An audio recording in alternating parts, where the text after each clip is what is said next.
In this video, I want to talk about blogging to be heard. Now, what is a blog? Well, Wikipedia defines it like this. A blog, a truncation of the expression weblog, is a discussion or informational site published on the World Wide Web consisting of discrete entries, posts, typically displayed in reverse chronological order. The most recent post appears first. Many blogs provide commentary on a particular subject. Others function as more personal online diaries. Others function more as an online brand advertising of a particular individual or company. A typical blog combines text, images, and links to other blogs, web pages, and other media related to its topic. So, why do you need a blog to be heard? Well, quite frankly, it's the easiest way of getting your message out there. And when indexed in the search engines, anyone can find it. Your blog needs to be structured properly, though, and it needs to be keyword optimized. Now, when it comes to blogging, you've got two options. You can have your blog self-hosted, and that means that you have your own domain and your own hosting, and you install the software on it, and then you drive traffic to it just as if it was a sales type website. Or you can host it on third-party sites like WordPresscom, and WordPresscom is probably the most popular one. Now, there are pros and cons to each approach. Let's talk about self-hosted. Well, the pros, well, first of all, it's yours. It's your blog and it's on your domain, and you can do whatever your hosting company would allow you to do with it.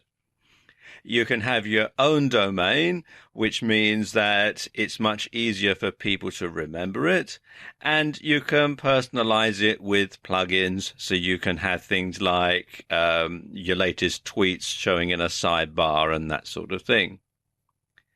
Now, the cons are, well, first of all, you have to pay for domain and hosting, and depending on your hosting company, that can be quite expensive. And also, blogs, and particularly WordPress blogs, can be vulnerable to hackers, particularly if you're using shared hosting. You might find that a hacker gets into another blog that's hosted on the same server and then is able to attack yours, almost via a back door. So that is a problem that a lot of people who have self-hosted blogs have to face. Now, what if you're going to host it on sites like WordPresscom? Well, the pros, first of all, it's free.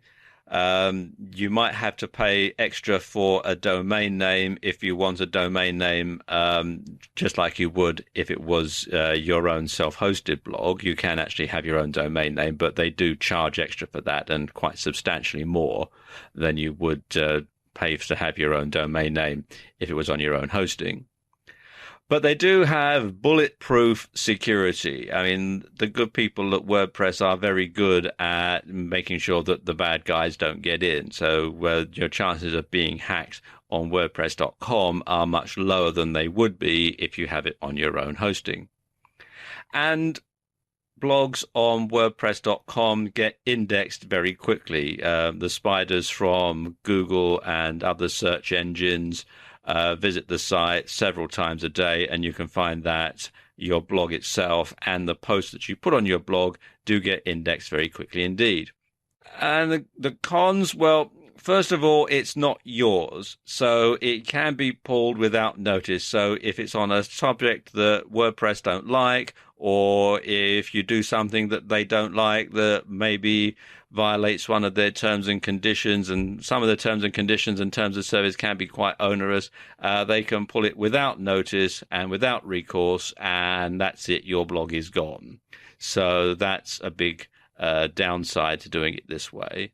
And there are some restrictions on the sort of subject matter that you can have. There are some restrictions on the type of uses that you can put it to. Some blog hosts don't allow you to do any sales from it, that sort of thing.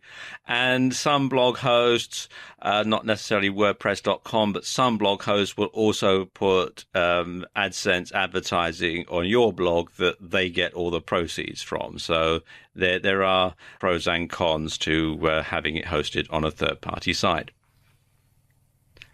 Now, how do you set up a blog? Well, let me show you. It is actually very simple.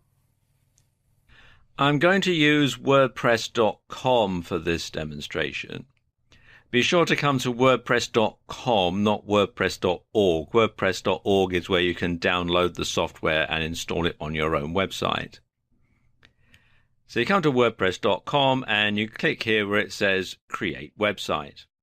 And it takes you through to this page. And as you can see, there are 4 steps to getting your WordPress blog set up. The first one is to choose a theme. This is a pre-made design for your WordPress blog, and you can change it later if you wish. And there's a whole lot of different ones available, and not just the ones that are on WordPress.com.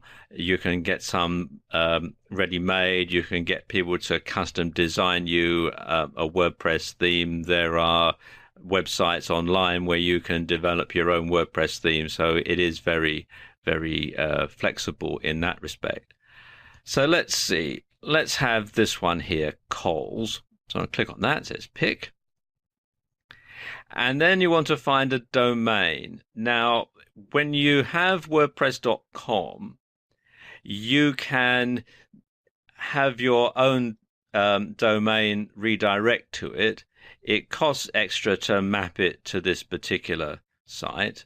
Or you can buy a domain from them, although quite frankly, you can probably get it cheaper somewhere else. Otherwise, your domain is going to be your keywords followed by a dot and WordPress.com. So let's enter a domain. Let's call this new video to go.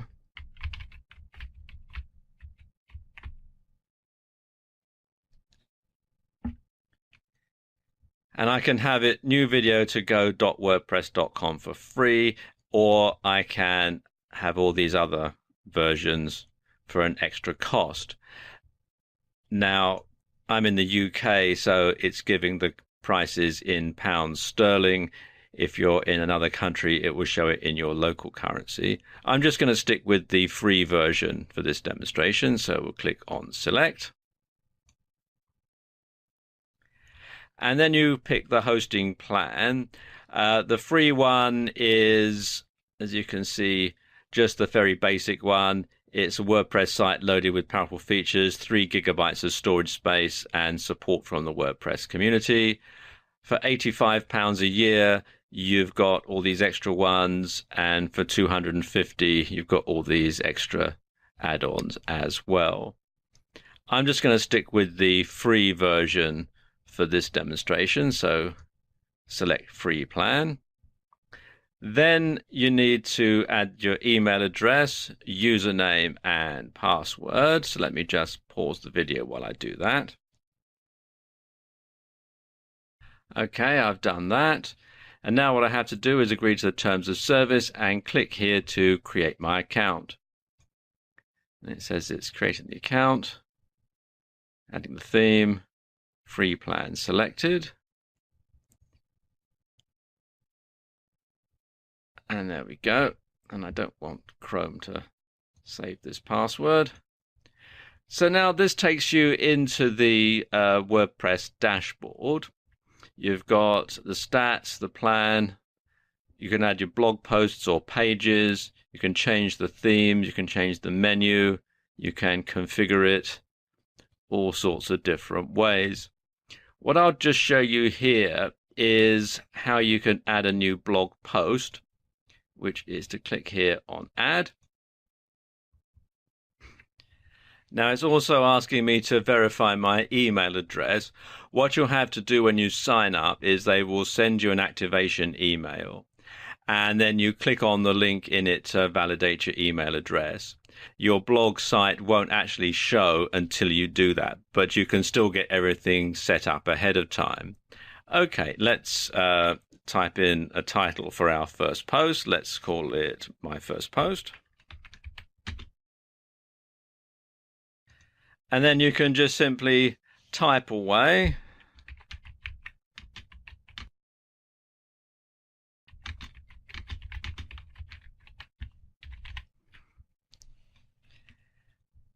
And you can preview it by clicking on this button here. And you can see this is what it will look like. And then you can publish it and have it up online right away. And you can see what it's going to look like on a PC. You can see what it's going to look like on a tablet. You can see what it's going to look like on a smartphone.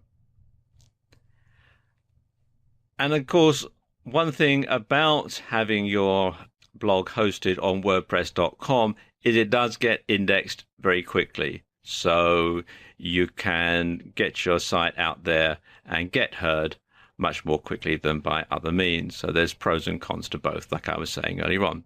So there you go. That's why you need a blog in order to be heard and how you can set one up.